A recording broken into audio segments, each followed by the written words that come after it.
శ్రీశైల మహాక్షేత్రం హుండీలో నగదు దొంగతనం చేసిన వ్యక్తిపై కేసు నమోదైంది. కేసును దర్యాప్తు చేస్తున్నారు పోలీసులు. ఇక దేవస్థాన ముఖ్య భద్రతాధికారి మల్లికార్జున్ ఫిర్యాదు మేరకు కేసు నమోదు చేశారు పోలీసులు. ఈ నెల 16న అర్ధరాత్రి సమయంలో ఆలయంలోకి వచ్చిన కాంట్రాక్టు పరిచారకుడు విద్యాధర్ హుండీలో నుంచి 24,220 రూపాయల నగదును దొంగిలించాడు. ఈ దృశ్యాలు దేవస్థాన సీసీ ఫుటేజ్లో రికార్డు కావడంతో చోరీ విషయాన్ని గుర్తించారు దేవస్థాన అధికారులు.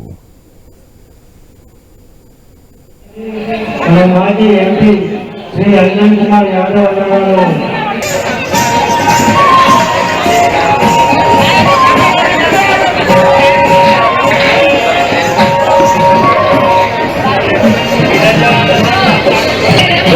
धन्यवाद अदे विधंगा श्री रंगनामाधव महाकाल मंदिरानिकी मन माजी एंपी श्री अंजन कुमार यादव